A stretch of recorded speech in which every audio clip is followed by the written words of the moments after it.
함께 보실 하나님의 말씀은 사무엘상 26장 1절로 12절까지 말씀입니다. 사무엘상 26장 1절부터 12절까지 말씀입니다. 1절부터 12절 말씀을 교독하도록 하겠습니다. 10사람이 기브아에 와서 사울에게 말하여 이르되 다윗이 광야 앞 하길라 산에 숨지 아니하였나이까 하매 사울이 일어나 광야에서 다윗을 찾으려 이스라엘에서 택하니라. 사울이 광야 앞 하길라 산 길가에 진친이라. 다윗이 광야에 있더니 사울이 자기를 따라 광야로 들어옴을 알고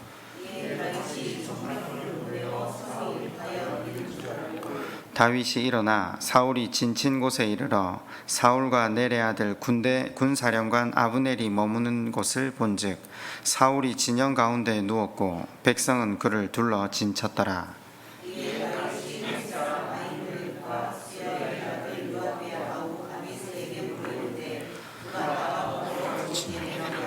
사울에게 이르겠느냐. 아비새야 내가 함께 가겠다.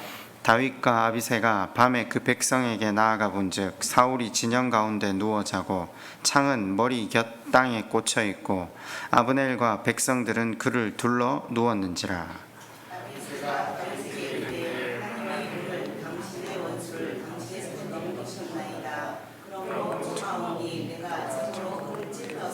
단번에 땅에 꽂게 하소서. 두 번 찌를 것이 없습니다. 다윗이 아비새에게 이르되 죽이지 말라. 누구든지 손을 들어 여호와의 기름 부음 받은 자를 치면 죄가 없겠느냐 하고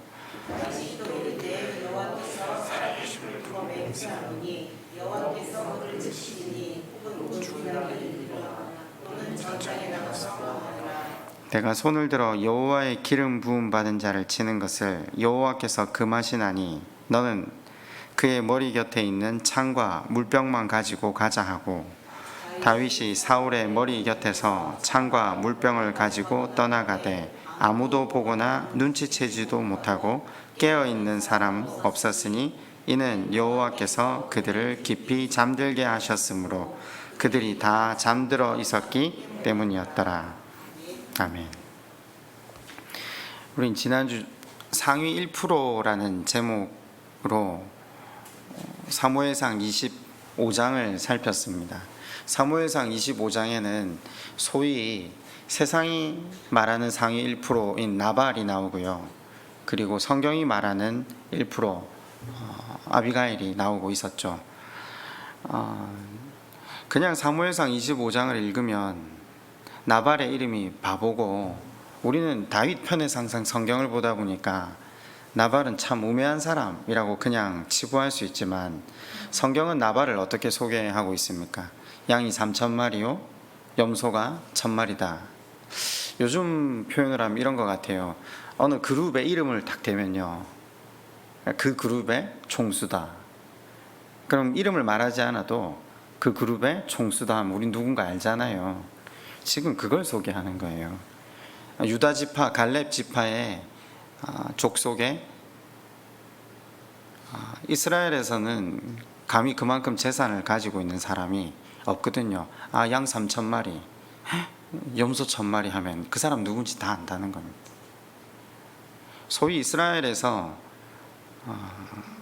부로 그의 이름을 소개할 수 있을 만큼 막대한 재력을 축적하고 정세에도 능했던, 세상적으로는 이 사람이 분명히 상위 1%입니다. 또 다른 상위 1%를 지난 시간 한번 말씀드렸죠. 이스라엘의 제갈공명 아히도벨.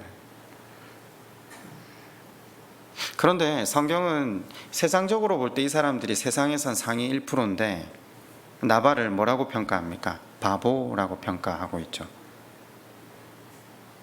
뭐 때문일까요? 여기 성경이 말하고자 하는 나발의 과오가 뭘까요?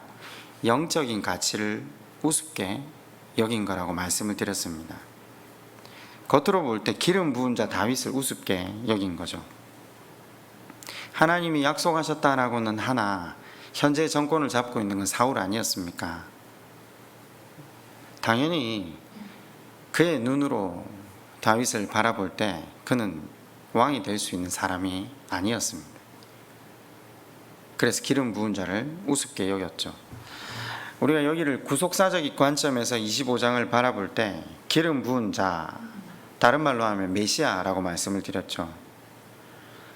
오늘날 나발과 같은 사람이 많다라고 했습니다. 세상의 정세에는 또 현실적인 감각은 뛰어나서 나발처럼 부는 축적하고 실력은 더 나아질지는 모르나 영적인 것을 볼 수 있는 시각은 결여되어 있는 사람들, 우리 흔히 그렇게 이야기하잖아요.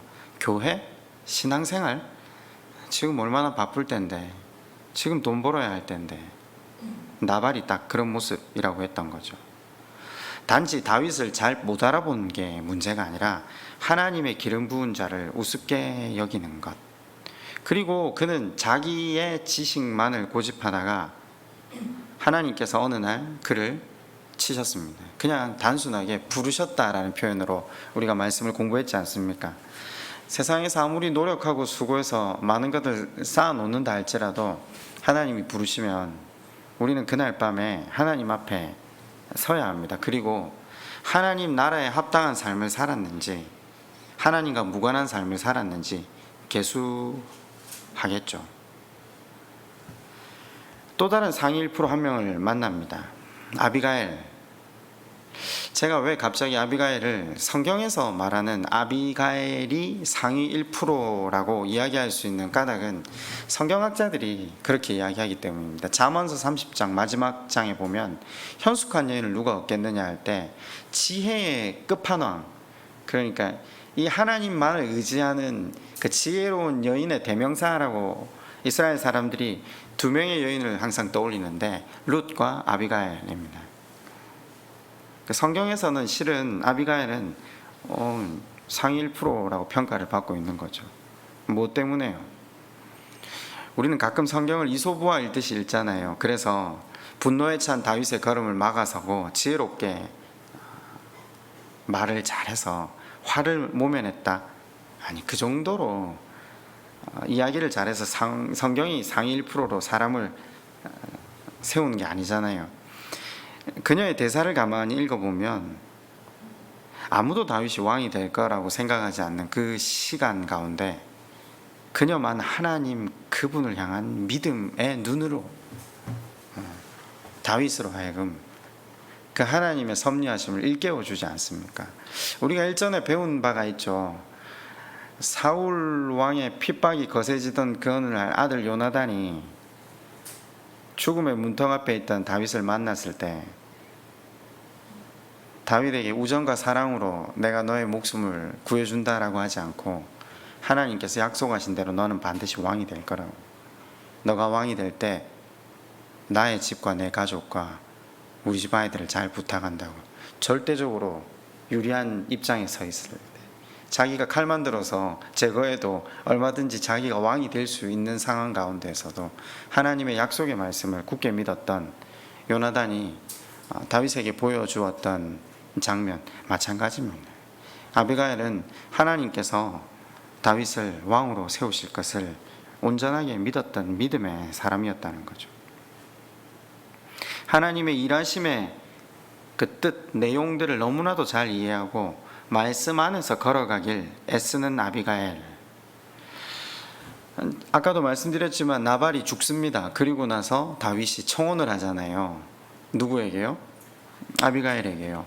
흔히 자유주의 계열 학자들은 다윗이 재물, 그러니까 여러 가지 자기에게 유리한 정황으로 삼기 위해서 아비가일을 정략 결혼했다라고 이야기를 하는데, 성경은 우리가 흔히 세속적인 관점에서 그렇게 그 구절을 해석할 걸 알면서도 이걸 그대로 기록을 해둔 이유가 있을 것 아닙니까?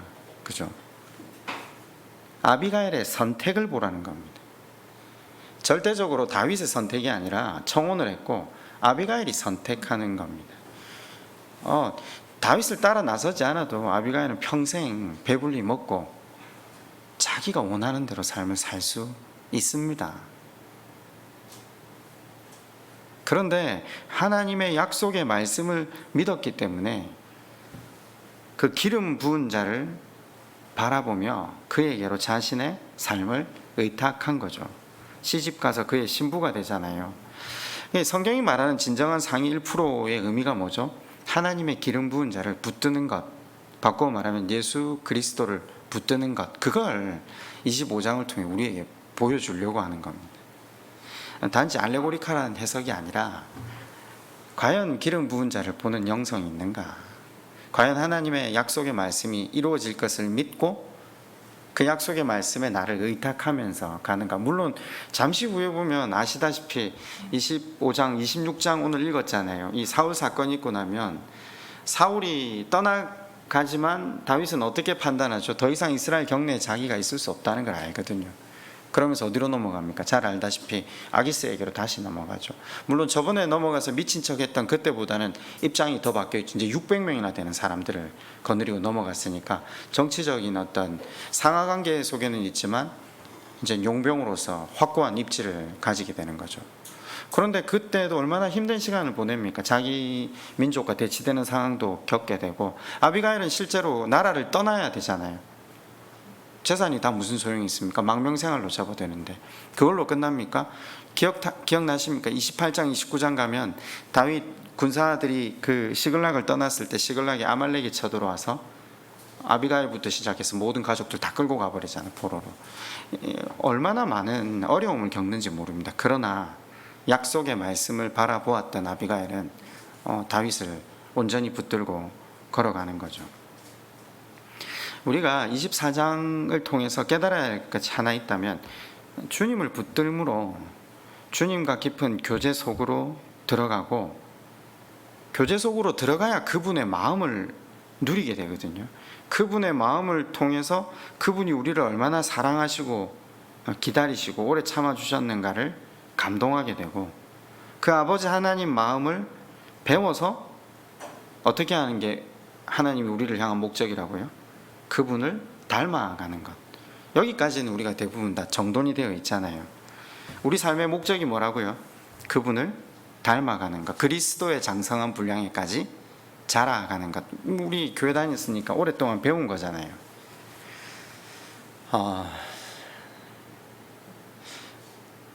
뜬금없는 게 아니라 전체적인 그림을 다시 한번 그려볼게요. 여러분한테는 대수롭지 않은 것일 수도 있겠지만 저한테는 굉장한 유레카 같은 것이었거든요.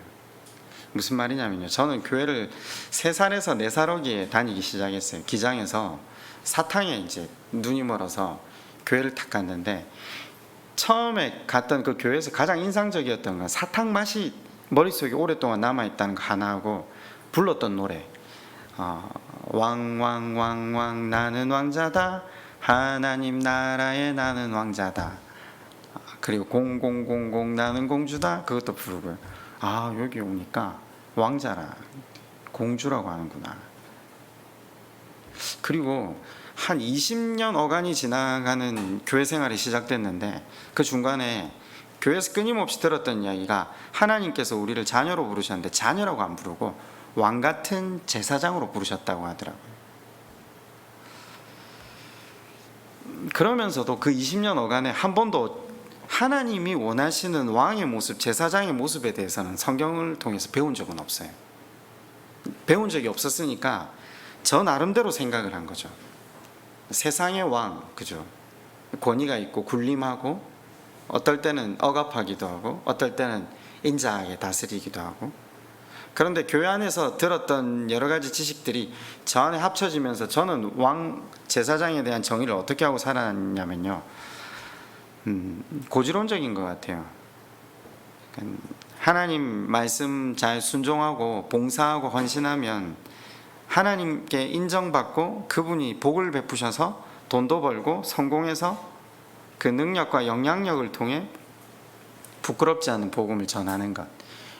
그래서 그것을 두고 엄청 오랫동안 기도했던 것 같아요. 하나님, 저에게도 하나님의 도구로 사용받을 수 있도록 복을 베풀어 달라고. 복도 받고 돈도 벌고 영향력을 발휘할 수 있는 높은 자리에 올라 하나님을 이 땅에 소개하고 영광 돌리는 것이 왕 제사장의 역할이라고 생각을 하고 살았어요. 한 번도 제가 생각하고 있는 것이 잘못됐다라고 누군가 이야기를 하거나 지적해 준 적도 없었어요. 여러분은 어떠신지 모르겠네요. 말씀을 여기 교회에 와서 쭉 배우시면서 지금 우리가 배워가고 있는 내용들이 사실은 진정한 왕의 모습, 진정한 제사장의 모습이 어떠해야 되는가를 배우고 계시잖아요. 이건 수천 년 동안 교회가 계속해서 오해해 왔던 내용인 것 같아요. 제가 신대원에 가서 그 소논문을 적었는데 십자군 원정을 소논문을 적었어요. 십자군 원정의 핵심이 뭐냐?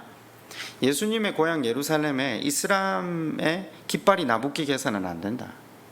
예수님의 태어난 성지에 그 성전이 있던 자리가 허물어지고 이슬람 사원이 들어선다는 것은 하나님께 영광이 되는 일이 아니다.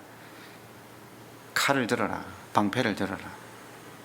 아마 유럽 전역에서 3차에 걸친 십자군 원정을 나가는 사람들을 두고 누구 하나 저 사람 믿음을 의심했겠습니까? 온 가족들이 하나님 당신의 영화로움을 위해서 우리 남편이 목숨을 걸고 나가니까 남편의 목숨을 지켜주십시오. 가족들 얼마나 기도했겠습니까? 누구 하나 교회나 모든 사람들이 이것이 하나님을 위한다는 그것에 이의를 제기하는 사람이 없었습니다. 그런데 우리가 성경을 쭉 배웠잖아요. 하나님이 직접 그 성전을 회파하셨잖아요.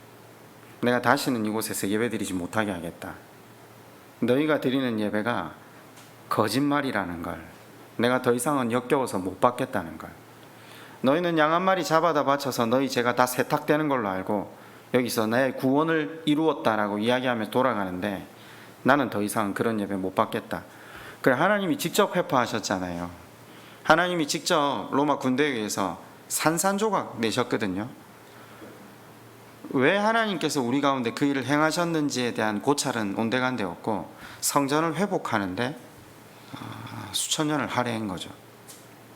그리고 사실 2000년이 지나서 여러분이나 저나 불과 얼마 전에 백투 예루살렘을 외치는 여러 사람들이 이슬람이 활보하고 있는 그곳에 복음이 들어가게 해야 하나님 나라가 이른다. 또 다른 십자군 원정이거든요. 하나님이 진짜 그걸 원하실까요?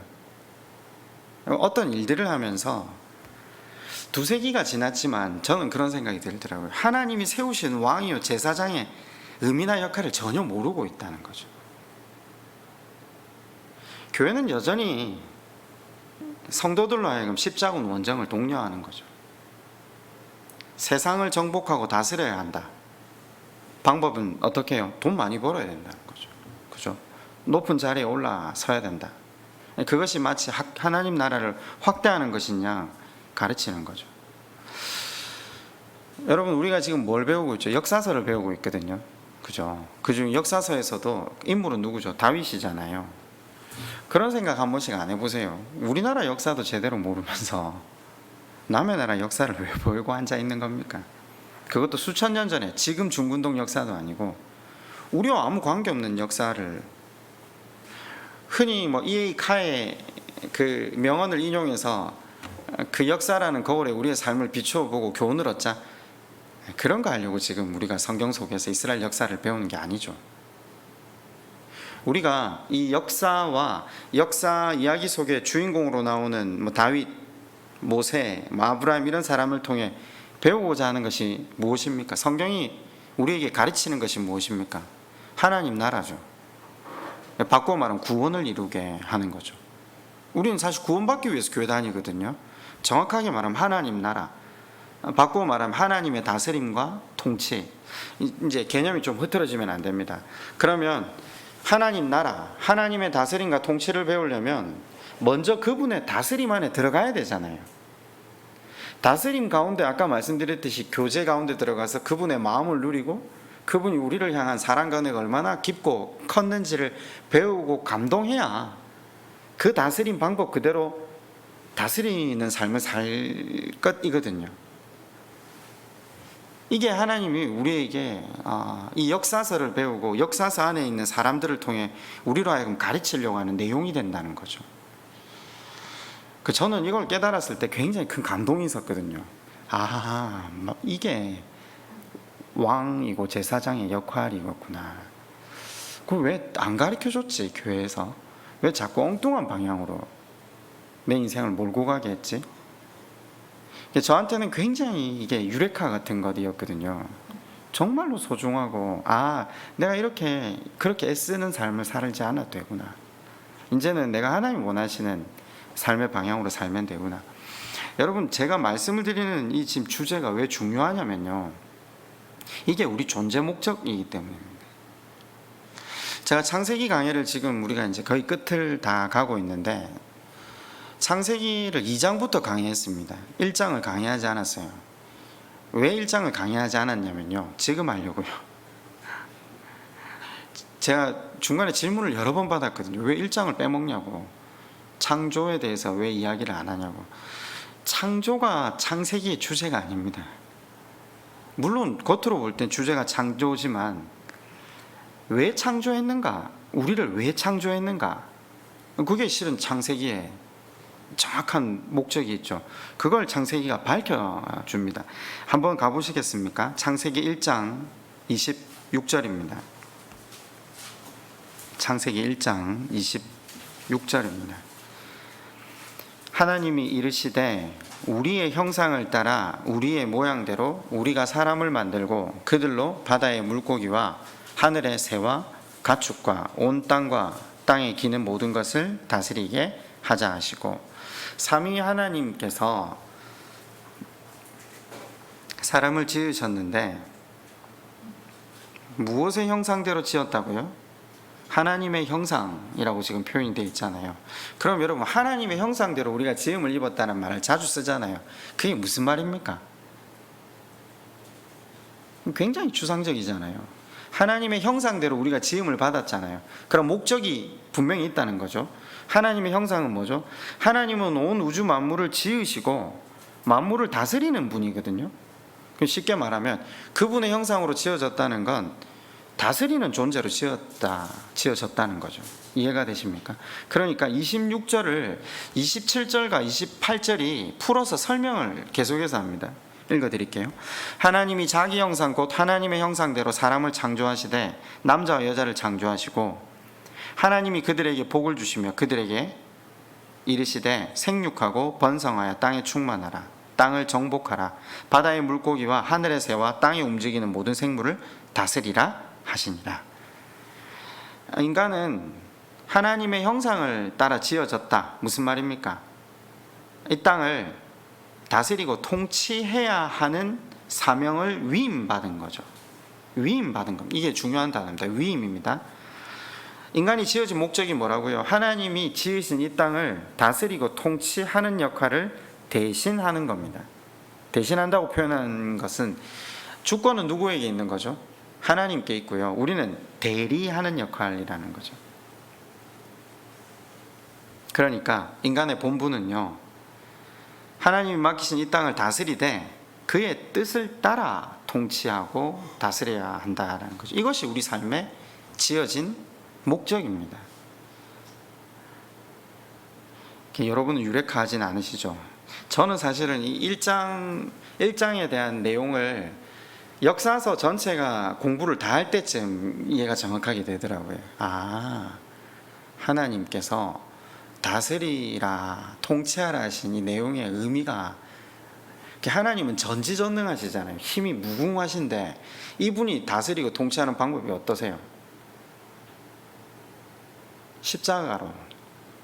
그러니까 욕하면 맞대응해서 욕을 한다거나 반발하면 힘으로 눌러버린다든가, 그게 아니라 희생하시고 오래 참으시고 자기를 죽이시기까지 우리에 대한 사랑을 계속해서 쏟아부으셔서 그 사랑으로 우리를 다 덮어버리는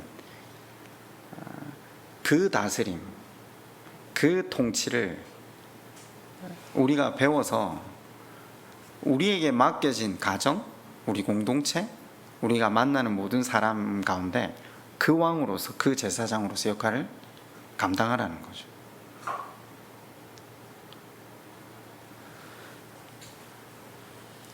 다스리고 통치한다, 이거 사실 왕이잖아요. 왕이 하는 건데, 왕은 왕인데 대리왕이죠. 주권자는 하나님이시라는 사실을 기억하면서 가야 되는데, 우린 요즘 이걸 사실 되게 잘 이해할 수 있는 시절을 살고 있지 않습니까? 우리나라 왕은 누굽니까? 우리 흔히 대통령을 왕이라고 하잖아요. 뭐 안 그렇다고 생각하실 분도 계시겠지만, 불과 얼마 전까지만 해도 대통령 왕같이 살았잖아요. 그런데 지금은요, 대통령이 심부름꾼이죠. 그죠? 왜냐? 헌법에 명시된 대로 이제 그 정확한 뜻을 실현해 가고 있는 중이잖아요. 어떤 헌법이죠? 주권은 누구에게 있다? 모든 주권은 대한민국 국민에게 있고, 모든 권력은 누구에게서 나온다? 대한민국 국민에게서 나옵니다. 그래서 우리가 왕으로, 우리가 대통령으로, 우리를 대표하는 사람으로 세웠지만, 그 사람은 우리를 위해 심부름하고 수고하고 우리를 섬기는 역할을 하는, 이제 우리가 이걸 사실은 정치를 통해서도 배운 거죠. 성경의 본질을 세상은 따라가고 있네요. 그죠? 하려고 애를 쓰고 있네요. 워낙 사람들의 눈이 날카로워서 그런가요?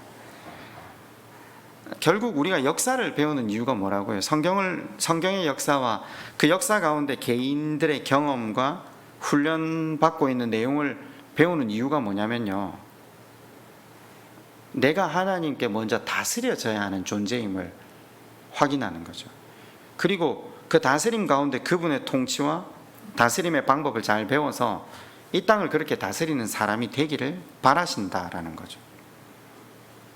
아시다시피 이스라엘이 먼저 제사장 나라로 부름을 받잖아요. 다윗이 왕으로 기름 부음을 받잖아요. 근데 기름 부음을 받았다, 제사장 나라로 부름을 받았지만 아직 완전한 제사장이 되지도 못했고, 열방을 향한 아직 공식적인 왕으로 취임하지 못했던 것이 다윗이잖아요. 둘 다 똑같은 상관관계가 있어요. 그래서 하나님은 아브라함에 약속하셨던 대로 너 후손으로 하여금 복이 되게 하리라. 그래서 하나님은 열방의 왕으로, 제사장으로 이스라엘을 세우기 위해서 먼저 400년 동안 노예살이로 훈련시키시고, 그 다음 출애굽하게 하시죠. 출애굽을 한다는 건 이제 선택받은 백성으로서 출발을 시작해서 가나안으로 들어가야 제사장의 역할을 이제 하는 것인데, 그 중간에 뭐가 있죠? 광야. 자, 생각을 해보세요. 사무엘을 통해서 다윗이 왕으로 기름 부음을 받았지만 아직 왕이 아니잖아요. 이미 왕인데 진정한 왕은 못 된 거죠. 기름 부음을 받아서 나중에 왕으로 취임하기 전까지 그 사이에 뭐가 있죠? 광야. 그죠? 출애굽해서 가나안으로 들어가기 전까지 뭐가 있죠? 광야. 제가 왕이나 아직 왕이 아닌 그 사이를 뭐라고 부르는지 아십니까? 지금 이제 우린 광야라고 배웠는데, 이미 왕이 되었지만 그러나 아직 왕이 아니잖아요. 우리가 이제 이걸 신학적 용어라고 하는데, 이미, 그러나 아직, 이 우리의 구원을 항상 이야기할 때 이렇게 이야기하거든요. 광야에서 결국은 하나님이 원하시는 바른 왕으로, 제사장으로 세워지기를 훈련받는 거죠. 그럼 가끔 이제 지금 요즘 한창 강야, 구덩이 이런 설교를 들으시면서 그런 질문 안 드세요? 언제 이 구덩이가 끝나냐? 언제 광야가 끝나냐? 질문을 굉장히 많이 하시거든요. 저는 이제 웃으면서 그래요, 맞아요 하면서 뭐 언젠가는 끝나겠죠 이렇게 하는데, 요단강 건너면 끝나겠죠. 오늘 저기 낮에 신성호 집사 전화 와서 관 뚜껑 닫히면 끝날 것 같다는 거 이제 알겠다 하시더라고요. 그걸 벌써 알면 안 된다고 내가 웃으면서 그 이야기를 했는데, 여러분 그 종말론적 신앙에 대해서 한 번씩 듣잖아요. 성경이 말하는 종말론적 신앙은요, 이미와 아직 사이를 종말이라고 합니다. 이게 종말이지, 우리가 흔히 뭐 아는 대로 뭐 적그리스도가 나타나고 666 실현되고 그게 종말이 아니라, 이미 하나님의 자녀, 제사장, 왕으로 부름을 받았지만 아직 온전한 왕이 되지 않았기에 하나님께서 이 광야의 수업을 통해서 우리로 하여금 진정한 왕, 참된 제사장으로 빚어가시는 과정을 살게 하는, 이것이 종말이라는 거죠. 말씀드렸다시피 우리도 이스라엘처럼, 다윗처럼 예수 그리스도의 은혜로 말미암아 왕 같은 제사장으로 부르심을 받았죠. 자, 우리가 의인이라고 부르잖아요. 하나님이 칭함은 의인이라고 칭함을 받지만 여러분, 우리가 온전히 의인으로 살아갑니까? 안 그렇잖아요. 그러니까 이미 의인이나 아직 의인이 아니거든요. 일상은 죄인으로서 살아가요. 의인으로 부르심은 받았지만 아직 온전한 의인으로 살지 못하는, 그래서 바른 의인, 바른 왕, 바른 제사장으로 세워지기 위해서 광야에서 하나님의 다스림을 체험하는 겁니다. 역사서를 배우는 이유는요, 이게 이스라엘만, 다윗만 가는 길이 아니라 우리가 걸어가고 있는 길이기 때문에, 진리이신 하나님께서 당신의 우리를 향한 목적과 계획대로 인도하시는데, 내비게이션을 찍으면 우리가 가야 될 목적지를 알고 가는 게 지혜잖아요. 저는 이제 창세기 1장의 말씀과 역사서 전체의 그림을 딱 이해하면서, 하나님 원하시는 왕의 모습, 제사장의 모습은 이 모습이구나. 근데 아까도 말씀드렸다시피 우리가 다 광야에 서 있잖아요. 제가 오늘 말씀의 제목을 쪽지 시험이라고 표현을 했는데, 이제 뒤에 나오면 이제 본문을 읽어보시면 이해가 될 건데, 우린 광야에서 사실 대부분 이스라엘 백성들처럼, 이스라엘 백성들이 40년 동안 몇 번 원망했다고 성경이 기록하고 있는지 아십니까? 11번? 그죠? 그 사람들이 흔히 이제 한 번씩 설교 들어보면 원망해서 이스라엘 백성들이 그 땅에서 건너가지 못했다 이렇게 하거든요. 진짜 그럴까요? 그러면 다윗 저주기도 하고 원망하는 기도 많이 했잖아요. 뭔가 앞뒤가 안 맞거든요. 과연 하나님이 그런 원망 때문에 사람들을 광야에 파묻으셨을까요? 광야 사건 중에 제일 중요한 사건이 뭐라고 했죠? 노뱀, 그죠? 바라만 보면 고개를 들어서 주권이 나에게 있지 않고 하나님 시키신 대로 순종하는, 그분께로 시선을 맞추는 삶, 그것이 핵심이었거든요. 광야의 삶의 핵심은 굉장히 단순합니다. 하나님을 바라보는 삶. 중간에 넘어질 수 있어요. 원망할 수도 있고 불평할 수도 있어요. 가던 길을 갑자기 뒤로 돌아서서 나발과 죽이겠다 행동할 수도 있어요. 남의 아내를 빼앗기도 하고요, 살해하기도 하고요. 이게 일어나서는 안 되지만 그럴 수 있다니까요. 왜 제가 갑자기 이 이야기를 하냐면, 어떻게 보면 광야에서 보면 제대로 하나님의 그 훈련 가운데서 잘 자라가기보다 넘어지는 사람들의 역사의 이야기가 우리는 지금 읽고 있는 거죠. 그런데 하나님은 포기를 하시지 않으신다는 거죠. 하나님의 구원의 역사를 가만히 짚어보면 저는 제일 잘 설명할 수 있는 사람이 삼손이라는 생각이 들더라고요. 이 사람들이 기드온, 삼손, 우리가 사사기 배울 때 굉장히 충격적으로 배우셨잖아요. 삼손 같은 사람 기도를 한번 제대로 한 적이 없어요. 평생 살면서. 언제 기도 처음 했죠? 나귀 턱뼈로 사람 쳐 죽이고 나서 목이 말라서, 내가 하나님이랬는데, 언제 하나님이랬는데요? 자기가 성질나서 한 건데. 그래 놓고 목이 말라 죽게 됐다고, 물 달라고 그때 처음 기도했어요. 그런데 또 하나님 그 기도 신실하게 또 응답해 주셔서 엔하꼬레, 그 우물을 터뜨려 주셔서 그가 먹고 살거든요. 그 뒤로 또 쭉 기도 안 해요. 자기가 가진 힘으로 엑셀런트 어드벤처 하잖아요. 모험 즐기다가 막판에 머리 깎이고 눈 뽑혀가지고 기둥에 매달렸잖아요. 그때 어떻게 했죠? 하나님, 나 이대로 못 죽습니다. 복수하겠습니다. 분노의 참 복수 기도지. 다 무너뜨려 다 죽이고 내가 죽겠다고. 그냥 읽어보면 그대로요. 하나님 뜻을 이루거나 이런 거 없어요. 제가 그랬잖아요. 이 사람은 끝까지 회개를 하지 않는다고. 나중에 여러분 열왕기서 보시면 솔로몬이 회개 안 해요. 과거에 우리 한번 배웠잖아요. 히스기야 설교를 의도적으로 먼저 했거든요. 우린 히스기야가 종교개혁의 기수고 하나님 그분의 놀라운 쓰임을 받은 사람이라고 하지만 어땠어요? 우리가 기억하는 히스기야는 면벽하여 기도해서 병이 낫고 15년 더 산 거? 그죠? 그래서 히스기야와 같은 기도하자. 그 사람이 병 낫고 나서 뭐 했습니까? 얼마나 놀라운 추태를 보입니까? 하나님께서 저주하시니까 내 자식에게 이루어질 일은 내 자식에게 이루어지면 돼요. 그랬던 인간이 히스기야입니다. 그런데 이런 분들이, 그러니까 소위 삼손 같은 분들이 어디에 나옵니까? 히브리서 11장에 나옵니다. 교회 다니셨으면 히브리서 11장이 뭐를 의미하는 장인가 아시잖아요. 믿음장. 그죠? 히브리서 11장에 등장하는 인물들은 메이저리그로 치면 명예의 전당이라고 했잖아요. 믿음의 전당에 이름이 누가 박혀 있냐면요. 기드온, 삼손 이런 사람이 박혀 있어요. 그러면요. 정확하게 이제 이해가 되는 거죠. 우리가 말하는 그 믿음이 도대체 뭔가? 그게 누구의 믿음인가? 하나님이 인간을 향한 믿음이에요. 하나님이 인간을 향한 신실하심. 나중에 로마서를 배우시면요. 이신칭이라는 그 표현이 피스투스 크리스토, 예수 그리스도의 믿음, 예수 그리스도를 믿는 믿음, 이것 때문에 논쟁이 많은데 성경 전체를 보면요. 우리를 향한 하나님의 신실하심. 우리의 믿음이 우리를 구원에 이르게 하는 게 아니에요. 우리가 그를 바라보기만 했는데, 그죠? 삼손이 한 건 바라보기만 한 것밖에. 죽을 때 복수하겠다고 바라본 거예요. 그런데 하나님은 그걸 믿음으로 쳐주시는 분, 그걸 회개로 받으시는 분. 그게 지금 이스라엘의 역사라는 거죠. 그 우리한테 그걸 보면서 하나님의 그 신실하심, 하나님의 그 우리를 향한 일방적인 은혜를 보면서 제발 배우라는 거죠. 그리고 일평생 너희 자신만을 위해 삶을 살지 말고 그 사랑을 배우고 깨달아서 그 사랑을 흘려보내는 바른 왕으로, 제사장으로 역할을 감당해 달라고 하는 거죠. 그런데 여러분, 이게 시작이 뭡니까?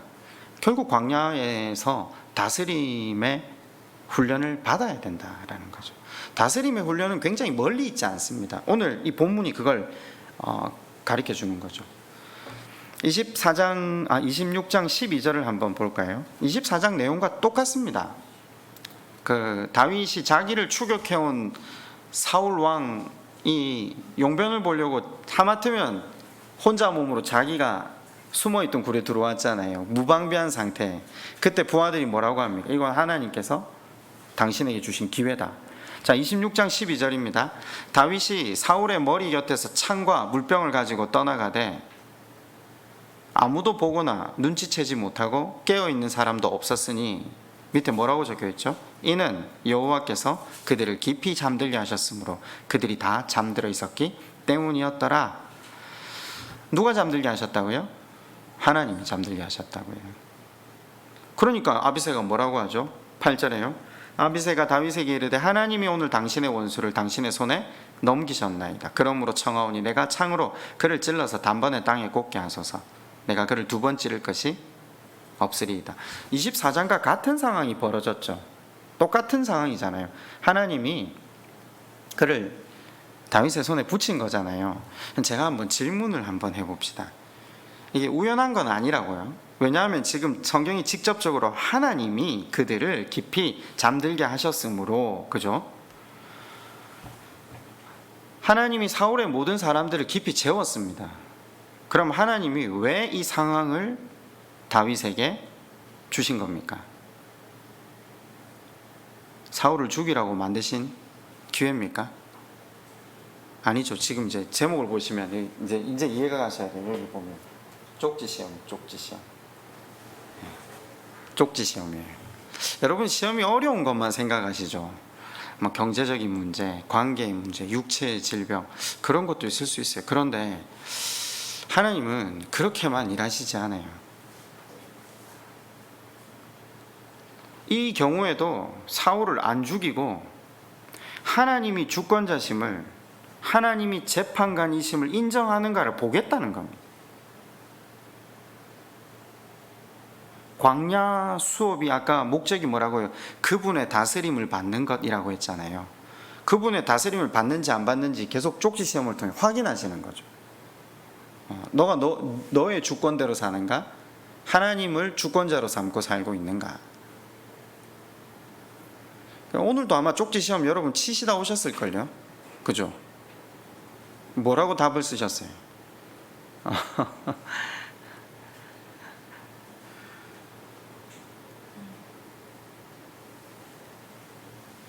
광야 수업을 저는 그렇게 생각하는데 1교시와 2교시가 교차하는 부분도 있겠지만 1, 2교시를 빨리 지나가는 방법도 저는 있다고 생각하거든요.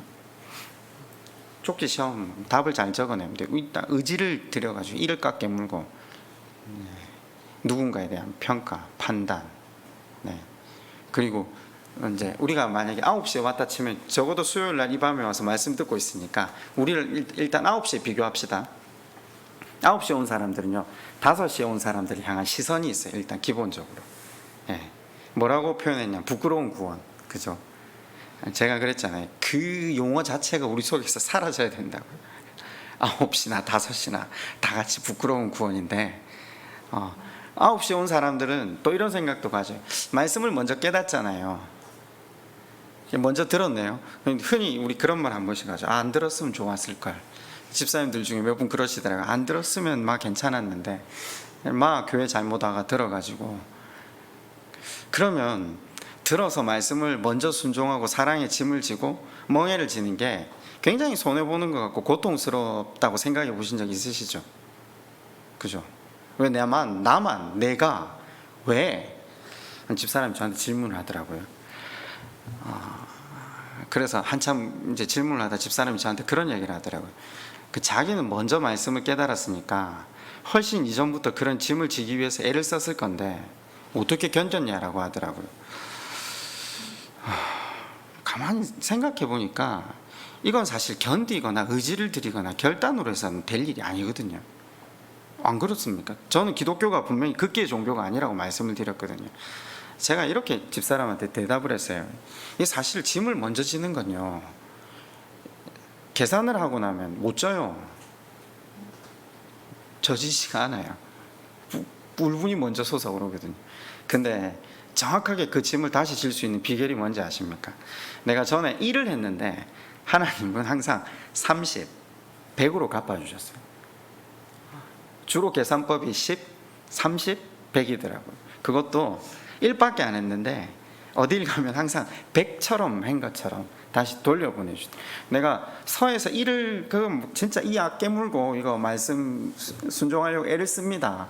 온갖 하나님 앞에 생색은 다 내고 나 이거 하는데 합니다 하고 돌아섰는데 하나님 그냥 아무 조건 없이 어디선가 100으로 받게 하시더라고요. 그래서 제가 집사람한테 그 이야기를 했어요. 그걸 몇 번 받다 보니까 기대감도 있기도 하지만 부끄러워서 먼저 진다고 말을 못하겠다고. 이랬는데 생각해봐. 30, 100을 주셨는데 어디 가서 내가 그 짐을 진다고 이야기를 할 수 있겠냐고.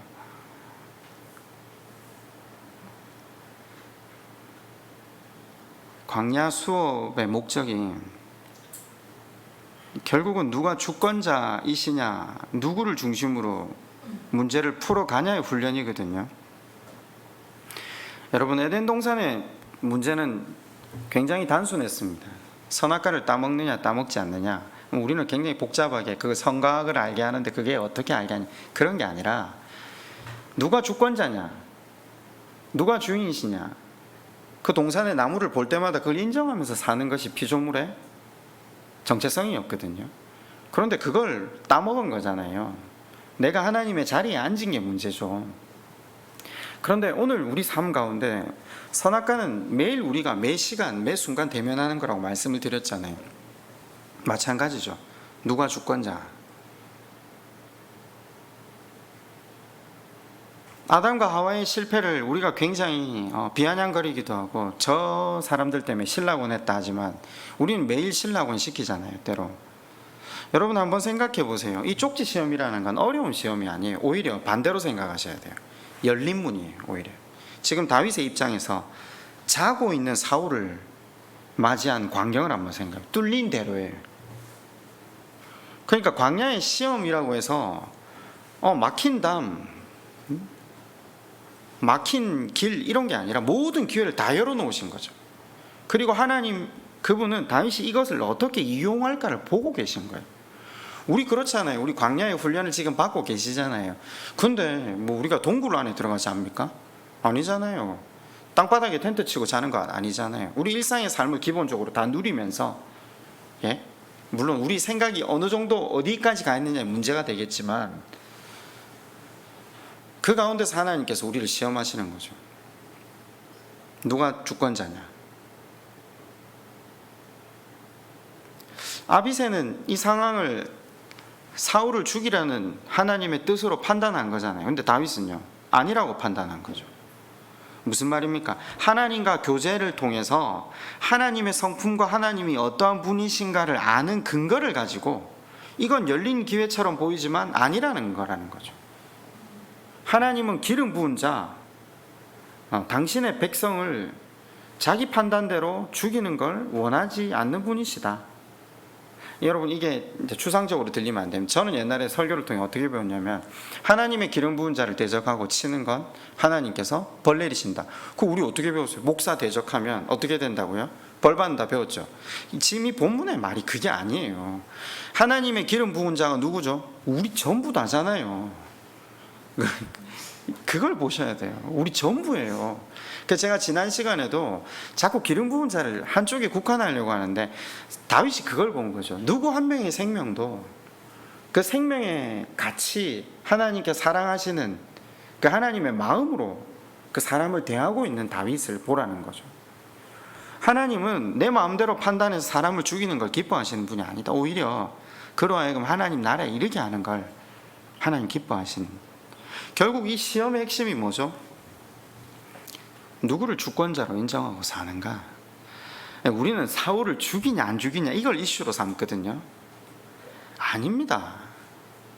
이 상황에서 누가 재판관이 되냐 안 되냐의 문제죠. 나는 이 상황을 판단할 사람이 아니라는 것. 하나님이 재판관이시고 하나님이 원수 갚으시는 분이시라는 걸 인정하는 거죠. 이 쪽지 시험의 본질은 사울을 죽이고 살리고냐 이게 아니라 누가 주권자, 그걸 우리한테 묻고 계시는 거죠. 그 질문에 대해서 다윗은 바른 답을 하나님 앞에 써내려가고 있는 거죠. 여러분, 말씀을 간혹 우리 삶에 적용하기가 힘들다 이렇게 표현을 하는데, 엄밀하게 한번 이야기해 봅시다. 하기 싫은 거죠, 그죠? 생각을 거기까지 전개시키기가 싫을 때가 있잖아요. 제가 어제 아침에 말씀 그렇게 한번 적용했잖아요.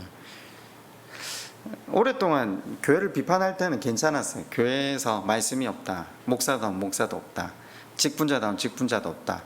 그러다가 이제 말씀이 탁 들렸는데, 말씀을 들으면서 복음이 진짜 굿뉴스가 아니라 배드뉴스더라고요. 복음은 결국은 군림하고 올라가고 다스리는 게 아니라 섬기고 희생하고 나를 부인해야 되는 것이라는 걸 탁 들으면서 이게 충격이 굉장히 강도가 센데, 그럼 말씀을 들었을 때 말씀 앞으로 나를 의탁을 해야 되는데, 이제까지 예배에 실패해 오면서 내가 하나님 앞에 나를 잡아들이는 훈련을 한 적도 없고 광야의 훈련을 제대로 받은 적도 없더라고요. 그러다 보면 제일 먼저 내 안에 발생하는 게, 어쩌든가 그 목사의 어떤 흠을 잡아서 아니면 그 교회의 어떤 문제들을 잡아서 저 교회는 다닐 교회가 못돼, 저 말씀은 들을 말씀이 못돼. 그럼 제가 했던 거거든요. 그래야 변명이 되잖아요. 내가 그 말씀 계속 안 지켜도 되는, 순종하지 않아도 되는. 이것도 하루 이틀이죠. 말씀을 듣다 보니 말씀이 내 안에서 이제 일을 하시기 시작하면서 그 말씀이 깨달아지면서 문제가 나구나라는 걸 선명하게 드러나면서부터 이제 잠이 안 오기 시작하는 거죠. 하나님께서 그 말씀을 조금씩 깨닫게 하시면서 삶의 여러 가지 시험지를 계속해서 들이미시잖아요. 그때마다 이름도 안 적고, 그죠? 답도 내 마음대로 쓰고 발로 한쪽으로 밀기도 하다가 이제 어느 순간부터 하나님께서 이걸 말로만 하면 안 된다, 이제 광야가 시작되는 거죠.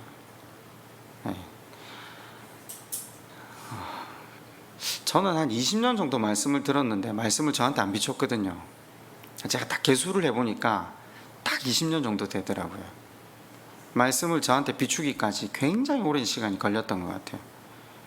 근데 그 말씀을 저한테 딱 비추게 된 계기가 광야였던 것 같아요. 완벽한 광야 속에서 내가 누군지를 철저하게 하나님께서 대면시키실 때, 그냥 저게 시험지가 안 왔는데 시험지 달라고 해가지고 주권자 하나님이시라고, 나는 없다고. 여러분, 우리로 하나님께서 반드시 이 왕 제사장의 모습으로 빚으실 겁니다. 이게 하나님이 여간 끈질기신 분이 아니시거든요. 하나님은 한번 손에 붙드시면 끝까지 하시는 분이시거든요. 그러니까 제가 생각할 땐 빨리 항복하는 게 훨씬 더 지혜로운 것 같아요. 그냥 하나님 앞에 네, 하나님 주권자십니다. 말이라도, 그죠? 그런 말이라도 해놓고 나면 또 행동도 가게 돼 있으니까 한번 이 시간 함께 한번 기도할까요?